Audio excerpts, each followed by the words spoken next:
और हमारे साथ हमारे सहयोगी गणेश सीधे जुड़ रहे हैं, उनका रुख कर रहे हैं। गणेश, जिस तरह से कैग रिपोर्ट पर कैग रिपोर्ट आ रही है, 14 हैं, अभी तो 2 ही पेश हुई हैं, और आज ऐसा लग रहा है कि विपक्ष के लिए जवाब देना मुश्किल हो जाएगा क्योंकि उन्हीं की पोल पट्टी खोल रही है रिपोर्ट।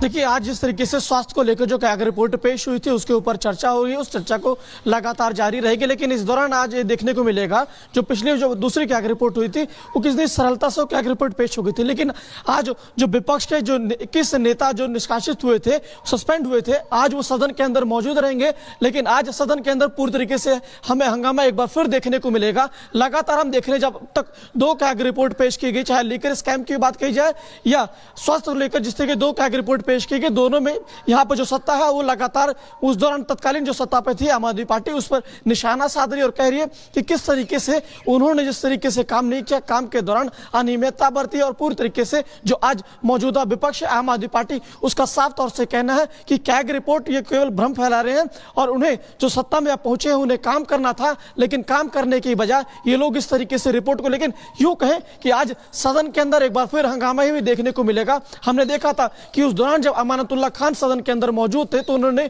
किस तरीके से सत्ता के ऊपर पूरी तरीके से निशाने साधे थे, अपने सवाल भी किए थे, लेकिन किस तरीके से स्पीकर लगातार उन्होंने कह रहे थे कि आप कैग रिपोर्ट के ऊपर चर्चा हो रही थी और कैग रिपोर्ट के ऊपर आप जवाब दें, कि इधर उधर की बातें ना करें। लेकिन आज वो बातें हमें देखने को मिलेगी कि किस तरीके से जब विपक्ष अपनी बात कैग रिपोर्ट के ऊपर चर्चा हो रही होगी कि विपक्ष का किस तरीके से रुख होता होगा। जी धन्यवाद गणेश आपका इस तमाम जानकारी के लिए। तो आज भी हंगामे के आसार रहने वाले, जैसा गणेश भी बता रहे थे, लेकिन इन सब के बीच दिल्ली सरकार में मंत्री मनजिंदर सिंह सिरसा का क्या कहना है, सुनते हैं। इस तरह से जब दिल्ली के लोग कोविड में तड़प रहे थे तब अरविंद केजरीवाल जी अपने शीश महल के झूमर खरीद रहे थे। जब दिल्ली के लोग शराब घोटाला ये दिल्ली में कर रहे थे तब दिल्ली के लोग ऑक्सीजन के बिना तड़प रहे थे। जब लोगों के यहाँ सायरन एम्बुलेंस के बज रहे थे तब अरविंद केजरीवाल जी अपने घर का सफेद संगमरमर का मार्बल खरीद रहे थे। तो ये सारी बातें जो आज ये कैग रिपोर्ट में सामने आई हैं उसके ऊपर आगे ध्यान से चर्चा होगी। और मैं मानता हूं कि कैग रिपोर्ट जो है ये इसलिए भी अहमियत रखती है क्योंकि अरविंद केजरीवाल जी का जो हेल्थ मॉडल था उसको किस तरह से तार किया। हेल्थ मॉडल केवल और केवल सत्ता में आने के लिए था, पैसा इकट्ठा करने के लिए था और लोगों का ध्यान डाइवर्ट करने के लिए था। इसी हेल्थ मॉडल के कारण हजारों जानें कोविड में भी गई हैं और उसके बिना भी ये भी हेल्थ मॉडल इनका बताता है। एंड ऑफ लाइफ व्हीकल्स हैं जो माननीय सुप्रीम कोर्ट की जो गाइडलाइंस है उसको पूरा इन्फोर्स करना और जो पोल्यूशन के अंदर कंट्रीब्यूशन है, चाहे वो व्हीकल्स का हो चाहे वो इंडस्ट्री का हो, उसको खत्म करना। दिल्ली एक साफ सुथरा राज्य बने इसके। वहीं दिल्ली विधानसभा का आज आखिरी दिन है और एक तरफ जहां सदन में आज मोहम्मदपुर गांव का नाम बदलने पर चर्चा होगी तो वहीं कैग पर भी हंगामा होने के पूरे आसार हैं।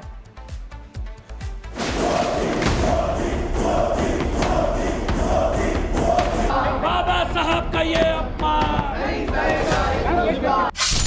आज विधानसभा सत्र का आखिरी दिन। मैं आपकी अनुमति से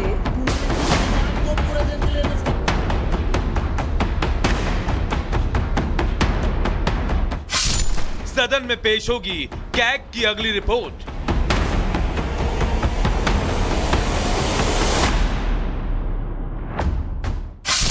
नाम बदलने को लेकर भी चर्चा।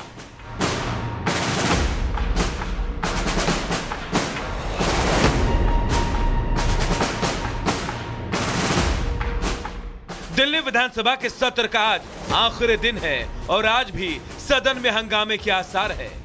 जी हां, आज सदन में कैग की एक और रिपोर्ट पेश की जाएगी जिसके जरिए आम आदमी पार्टी के भ्रष्टाचार का एक और खुलासा होगा। इससे पहले पेश की गई रिपोर्ट में कोरोना काल में केंद्र से मिले 787.91 करोड़ रुपए में से सिर्फ 582.84 करोड़ रुपए खर्च करने का खुलासा हुआ था। रिपोर्ट को देखकर हैरान हूँ कि कोविड में जो राशि केंद्र सरकार देती है उस राशि को आप यूटिलाइज नहीं करते हो, लोगों की मदद नहीं करना चाहते हो। तो ये आम आदमी पार्टी की सरकार तो ऐसी सरकार थी जो जनसेवक कम और ये दुश्मन सरकार थी। और मुझे यकीन है कि भारतीय जनता पार्टी की सरकार माननीय मुख्यमंत्री रेखा गुप्ता के नेतृत्व में निस्संदेह अंजाम तक जाएगी। इन सब की जाँच होगी और जितने दोषी हैं उनके खिलाफ कार्रवाई होगी।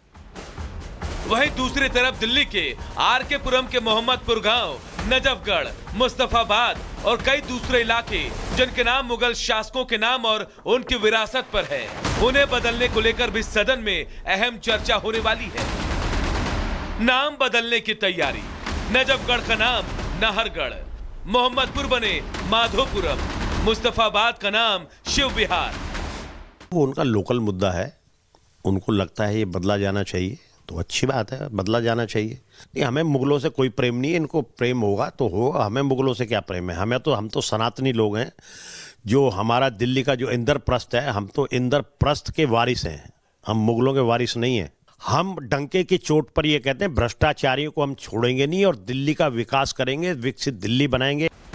यानी कुल मिलाकर कहा जाए तो आज दिल्ली विधानसभा सत्र के आखिरी दिन भी बीजेपी आपके भ्रष्टाचार की पोल खोलेगी तो मुगलिया विरासत की पहचान वाले इलाकों के नाम बदलने पर भी सदन में हंगामा दिख सकता है। Bureau report, Republic Bharat.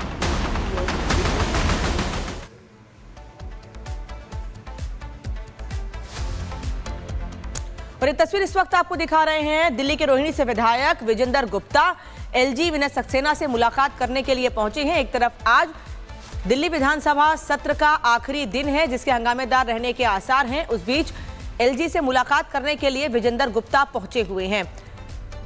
Vinay Saxena LG Delhi के, जिनसे मुलाकात करने के लिए पहुंचे हुए। दरअसल बता दें आप, आज जो है विधानसभा सत्र का आखिरी दिन है, तो उस आखिरी दिन मुलाकात करने के लिए पहुंचे हुए हैं। एक तरफ सदन में लगातार जमकर हंगामा हो रहा है, वहीं दूसरी ओर सरकार की ये कोशिश है कि सबसे सामंजस्य बैठाकर जनता के मुद्दों को उठाया जाए, लेकिन वहीं दूसरी ओर विपक्ष लगातार अपनी मांगों पर अड़ा है। अभी तक मुद्दा महिलाओं के लिए किए गए वादों को पूरा करना था और अब अलग अलग मांगों को लेकर हंगामा हो रहा है।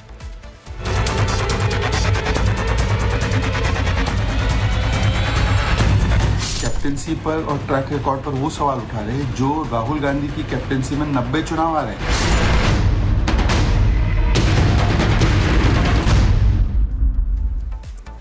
बढ़ते आगे, कांग्रेस नेता शमा मोहम्मद ने बेतुकी टिप्पणी की है। सोशल मीडिया पर क्रिकेटर रोहित शर्मा के खिलाफ बयानबाजी की है। रोहित सबसे खराब क्रिकेटर है, ये कहना है, सबसे खराब क्रिकेट कप्तान है, ये कह रही हैं शमा मोहम्मद। शमा ने रोहित शर्मा को मोटा भी बताया है, इतिहास के सबसे अनइम्प्रेसिव कैप्टन है, ये कह रही हैं शमा मोहम्मद।